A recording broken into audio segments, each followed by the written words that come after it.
Before they took our land, they took our reason to fight. They gave us guns, but not to guard our gold, right? They told us to pick arms, but not for our own freedom. And for years, Mali bled for profits, bled for promises, bled in silence, but not anymore. Picture this, right? Children digging beside million-dollar machines they will never own. Soldiers standing guard over mines their mothers will never visit. Elders selling vegetables for coins minted from the gold beneath their feet. Mali exports over 70 tons of gold a year, yet schools crumble, clinics remain bare, and the people live like exiles in their own land. They told us Mali was unstable, but it was only unstable because it was never allowed to stand. And this is not new. This is the land of Samori Traore, the warrior who said no to empire, right? This is the soil where resistance lives in the roots. But resistance, my brothers and sisters, have evolved or has evolved. In 2020, the ground shifted not just politically, right? Spiritually. A group of young soldiers did not take power for power's sake. They took it because silence had failed. No more waiting for handouts, no more begging for partnerships dressed as plunder, right? Today, under President Assimi Goïta, the same hands that once held out for aid are building refineries, and the same boots that once patrolled foreign missions are marching home in victory. This is not about Mali. This is not about Mali. It's a signal, a continental drumbeat. The narrative is shifting, and those who once claimed to help, well, they're not just uncomfortable, they're afraid. They always said Africa was poor, but ask yourself, how can a land with gold in its bones be poor? How can a nation with resources beneath every river, every mountain be begging? Simple, because we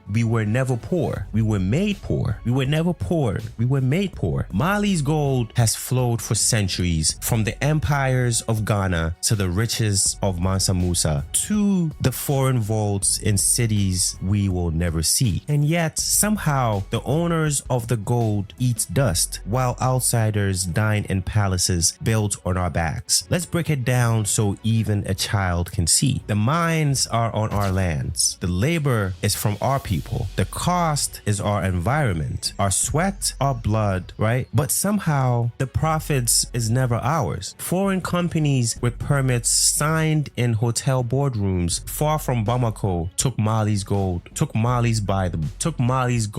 by the truckload. In some years, over 90% of export earnings came from gold. Yet the budget for public hospitals was insulting. The salaries for teachers were shameful, and the price for rice unaffordable. They call it investment, but in truth, it was legal theft. Smiling, right? Basically, smiling suited theft, hidden in contracts and clauses, not guns, until now. On May 28, 2025, Mali's government signed a decree, a new national gold refinery, not just another building, but a new direction. A project controlled 62% by the Malian state, which with capacity to refine 200 tons of gold. And let me tell you what this means, okay? With gold prices at $3,300 or $3,300 per ounce, this refinery could bring in over $20 billion a year. Money that could finally stay home. That's hospitals, that's schools, that's jobs. That's the difference between asking for help and building your future. And guess who's helping build this refinery? Not those who drained us, but new partners who asked no questions, made no demands, and simply got to work. Now, suddenly, the media talks of regime change. Suddenly, elections become urgent. Suddenly, the same people who said Mali was too poor to lead itself are offended that Mali dares to try. But ask yourself, why now? Because Mali didn't just touch the gold. Mali touched the power. They told us the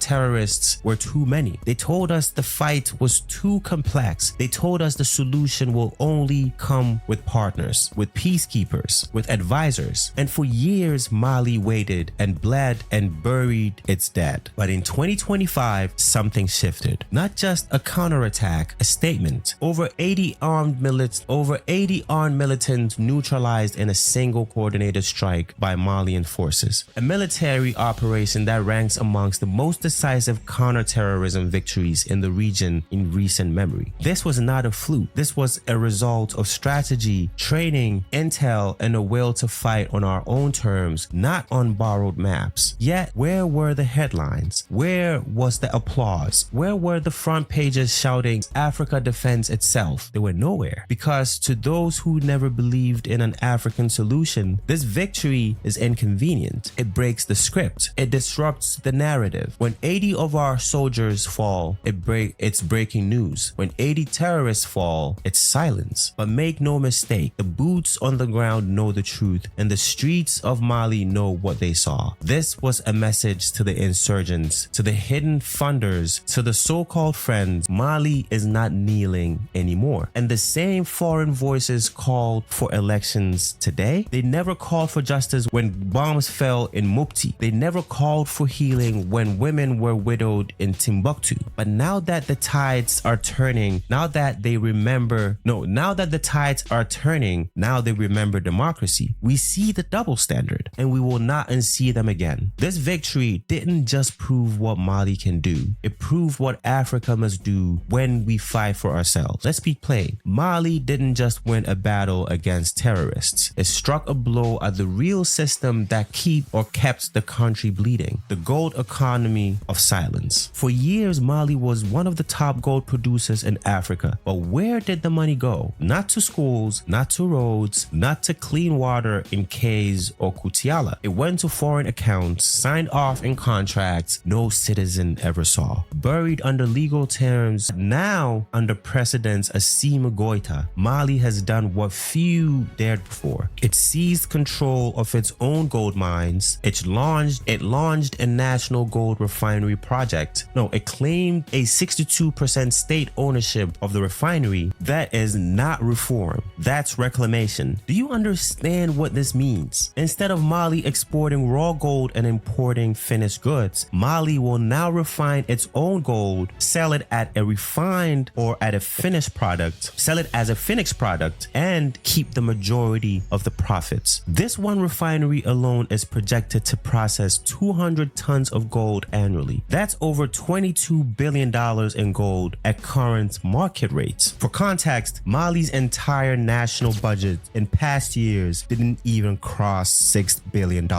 Now ask yourself, why are foreign media suddenly talking about urgent elections? Why the sudden pressure for transition? Why are headlines repeating the same script? Basically saying return to democracy, return to democracy. Because this refinery doesn't just refine gold. It melts away dependency. It breaks open contracts signed in the shadows. Mali can refine its gold. Why not us? If Mali can win against terrorism without external help, if Mali can take back its mines without begging for permission, if Mali can build its own refinery, then what's stopping Ghana? What's stopping the DRC? What's stopping Zimbabwe? That's the fear. That's why the pressure is rising. Not because they care about Mali's constitution, but because Mali is breaking the chains of economic obedience. This is not just about gold, not just about one refinery, not just about Mali. This is about a deep battle of who gets to shape Africa's destiny. Every time a leader dares to do something different, to break the mold, to stand up and say no, the pressure begins. Hold elections now. Return to old order. Transition back. But let me ask you, can a country in war build itself through elections alone? Can a nation still under attack afford to pause and gamble its future every 5 years? We're not saying Africa should become a continent of kings. We're saying let the builders finish what they started. Because if we keep replacing leaders every time progress begins, who builds the foundation? We all know that every new president who comes is not going to finish the previous president's work. Look at the refinery again, right? It's not about revenue. It's about what that revenue can do. It can fund Malian-owned schools, create Malian jobs, build Malian roads with Malian engineers, pay Malian doctors to serve Malian children. That's continuity. That's sovereignty. That is the real threat that to offshore agendas because it proves Africa doesn't need to be supervised. It just needs to be left alone to breathe. And beyond Mali, this moment is whispering to the whole continent. What if we didn't work alone? What if we didn't just build one refinery in Bamako, but dozens in Conakry, in Ouagadougou, in Niamey? What if we didn't let borders define our vision? What if we saw our fates, our minerals, our rivers, our victories as one? Because the adversary is coordinated. They move in blocks. They speak with one voice. Their interests are unified. So let me say this plainly. One refinery in Mali scares them. 10 refineries across Africa will paralyze them. A united Africa economically, militarily, politically will eclipse them. And that is why Mali's refinery is not just a project. It's a declaration. Africa will no longer export survival. Africa will no longer import dignity. Africa is not poor. Africa is not weak. Africa is rising, and this time we rise on our own terms. Subscribe for the truth, comment for unity, share for legacy. We're building more than just a platform. We're building a movement. Let's finish what our ancestors started.